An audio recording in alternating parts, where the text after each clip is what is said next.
मां शारद के चरणों में शत वंदन कर लूं। सर्वप्रथम मां शारद के चरणों में शत वंदन कर लूं और वीर प्रश्नी के माथे पर रोली अक्षत चंदन कर लूं। अरे धवल धरा करगिल को जिसने सुर्ख किया था शोणित से, उस दाता राम के कदमों वाली माटी का अभिनंदन कर लूं। दाता राम के कदमों वाली माटी का अभिनंदन कर लूं। मंच को प्रणाम करता हूं।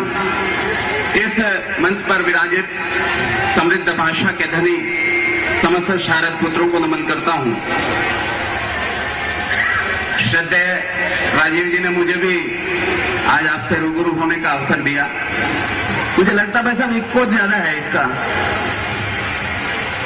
भाई साहब माइका लाल, इक्को थोड़ा ज्यादा है, इक्को कम कर दीजिए, इसमें आवाज में गूंज है, गूंज नहीं चाहिए। मैं आपसे रूबरू हूं। मुझे बताया गया कि यहां पर मैं पुरजा पहले भी हाजिर हुआ। शहीद दाताराम की यह धरती, पुण्य पावन धरती, बड़े बड़े विद्वान यहां पर हुए। लेकिन साथियों, मैं ये कह सकता हूं कि मेरे साथ आज आप सब लोग इसलिए भाग्यशाली हैं कि भाई श्री कुमार विश्वास का मंच को संचालन का सौभाग्य प्राप्त हुआ है और ये देश के नहीं पूरे विश्व के काव्य मंचों के श्रेष्ठ संचालक माने जाते हैं। इनके सम्मान में गुजारिश करता हूं कि आप तालियों से इनका स्वागत करें। बार बार याद मत दिलाओ। मैं राष्ट्र की बात किया करता हूं, देश की बात किया करता हूं, स्वाभिमान की बात किया करता हूं। मैं आपसे स्वाभिमान की कुछ दो चार पंक्तियां निवेदन करता हूं। मैं उन शहीदों को याद करना चाहता हूं जिनकी वजह से आज आप कविता सुन पाते हैं और हम कविता बोल पाते हैं, कि जिनकी चिताओं से हुआ कल्याण हिंदुस्तान का, जिनकी चिताओं से हुआ कल्याण हिंदुस्तान का, उन्हीं से जो कर दे निर्माण हिंदुस्तान का। स्वाभिमान की चार पंक्तियां और निवेदन करता हूं कि रक्त शहीदी बीजों से फिर बाग लगाने निकल पड़ो, 57 के क्रांति ज्वाल से आग लगाने निकल पड़ो और इनकलाब के नारों को सम्मान दिलाने निकल पड़ो। भारत मां का सोया स्वाभिमान जगाने निकल पड़ो, भारत मां का सोया स्वाभिमान जगाने निकल पड़ो। 15 अगस्त को, 26 जनवरी को एक गीत आपने खास सुना होगा। वैसे मेरा ये पहला अवसर है जीवन में, 10 वर्षों में जब मैं कार्यक्रम की शुरुआत कर रहा हूं, लेकिन जहां कुमार विश्वास जैसे संचालक बैठे हों, निर्भीक होकर कविता पढ़ने का मन करता है। मैं उस गीत को आपके सामने कुछ बात कह के शुरू करना चाहता हूं। वो गीत आपने सुना होगा, दे दी हमें आजादी बिना खड़क बिना ढाल। मेरे देश का स्वाभिमान चोटिल होता है। मुझे उस गीत के लेखक से कोई शिकायत नहीं, जिसके बारे में गीत लिखा गया उससे कोई शिकायत नहीं। मेरी शिकायत उन लोगों से जो 15 अगस्त के दिन, स्वतंत्रता दिवस के दिन उस गीत को बजाते हैं। क्यों खून सनी आजादी के बलिदानों को ठुकराते हो? क्यों खून सनी आजादी के बलिदानों को ठुकराते हो? क्यों बिना खड़ग व बिना ढाल के कायर गीत सुनाते हो? अरे कह दो, एक बार तो कह दो कि गीत नहीं ये गाली है, और छाती से धार न फूटे तो धरती वीरों से खाली है। छाती से धार न फूटे। अरे वंदन कर लो अमर शहीदों के खूनी बलिदान को, और वक्त पड़े तो मस्तक दे दो भारत स्वाभिमान को। बहुत अच्छे, बहुत अच्छे।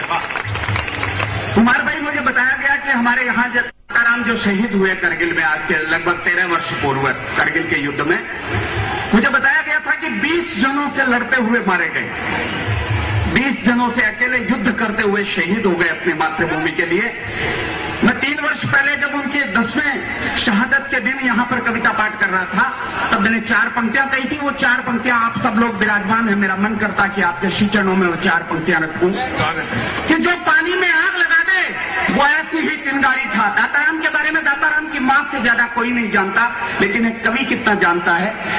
जो पानी में आग लगा दे वो ऐसी ही चिंगारी था, जो पानी में आग लगा दे वो ऐसी ही चिंगारी था, और दुश्मन थर-थर थर्राता था वो भीषण बमबारी था। जो टकराता कट जाता था वो तलवार दुधारी था। वीर प्रसूता तेरा दाता 20-20 पर भारी था। वीर प्रसूता तेरा दाता।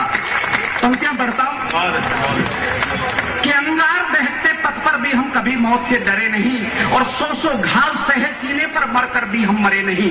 अरे बारूदी चिंगारी तो क्या दावानल से जले नहीं, बारूदी चिंगारी तो क्या दावानल से जले नहीं। और दीवारों में चिने गए पर धर्म युद्ध से टले नहीं। दीवारों में चिने गए पर धर्म युद्ध से। यहाँ पे एक टिप्पणी करना चाहता हूँ। गुरु गोविंद सिंह के दो बेटों फतेह सिंह और जोरावर सिंह को जिंदा दीवार में चिना जा रहा था, तो फतेह सिंह की आंख का आंसू टपका और जोरावर सिंह के कंधे पर गिरा।